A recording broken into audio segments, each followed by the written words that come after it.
Okay, hello everyone. My name is Fu Yucheng and I come from Group 16. My assigned number is 187. So today I'm going to do a news presentation with all of you. And the news I'm going to talk about is the end investors will have to commit days before US election. So I'm going to divide this into four parts. The first one is the terminologies that I have learned from this news. And the second one is what happened and why it happened. The third one is the potential impacts. And the fourth one is my own opinion. Okay, first I'm going to introduce about the terminologies that I learned. The first one is the initial public offering, IPO. So the IPO means when a business sells its share to the public for the very first time. And once the IPO is completed, the company can apply to be listed on a stock exchange or quotation system. So the advantage of IPO are raising funds to attract investors and enhance liquidity of the company, while the disadvantages of the IPOs are the increasing of audit costs and companies must comply with SEC regulation. So here comes the SEC regulation, which is short for Federal Security and Exchange Commission regulation. And here are something that you have to do with the SEC regulation. So the next word is dual listing. Dual listing refers to the act of listing the same company on two different stock exchanges. So in this event of the news that I'm going to introduce, so the end company has been listed on both Hong Kong and Shenzhen. The motivation analysis of dual listing contains external factors like market segmentation theory, liquidity hypothesis, bounding hypothesis, and other internal factors. I'm going to introduce this now. So for the market segmentation theory, there is the dual listing can eliminate the barriers between the markets to a certain extent, thus reducing the cost of capital and increasing the value of the company. For the liquidity hypothesis, there is a negative correlation between the stock liquidity and the cost of equity capital. The improvement of stock liquidity can reduce the cost of equity capital and increase the value of the company. As a result, many companies have increased the liquidity of their shares through dual listing. And about the bounding hypothesis, they hope to improve access to external capital market by relaxing the financing constraints of companies through dual listing.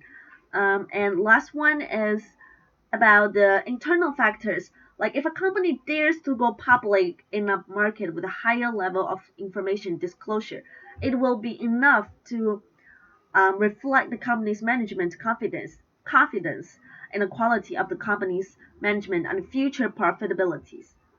The stricter the requirements of the market on the level of information disclosure of listed companies are, the more the companies with good performance can be attracted to show their growth potential through listing on the market, and the higher the market's evaluation of the company is. Therefore, the degree of stock price rise is closely related to the degree of information disclosure required by the market. Shortly, it mainly means that if you have like higher the if higher the stock price is, the higher the evaluation from the public your company will be. Okay, and here comes the next part: what happened and why it happened. So Jack Ma's Ant Group company is asking buyers of what could be the world's biggest ever initial public offering to commit to the deal just days before the US presidential election. So there are four reasons why it happened. The first one is that it's poised to go public in the next few months to unleash huge fortune for early investors and employees as the hottest fintech in the world. And the second one is equity can be used instead of cash to motivate and attract the necessary talent, like necessary people that have talent, while share-based incentives are common for tech companies.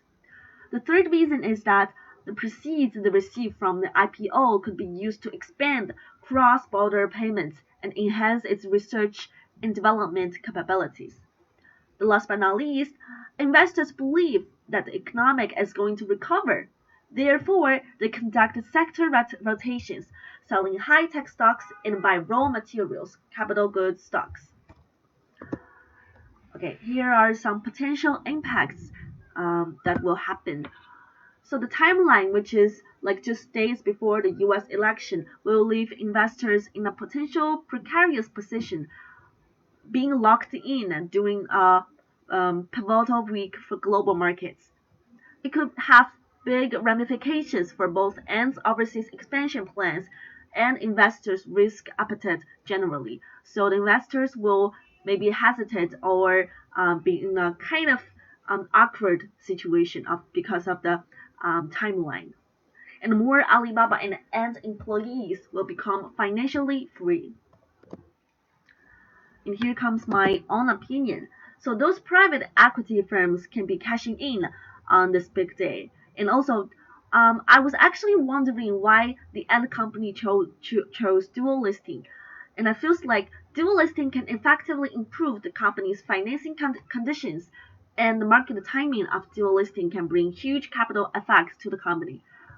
So I think this is probably why and company chose dual listing, or we can say dual listing chose and company. Okay, and here goes my references. Thank you so much for listening. Thank you.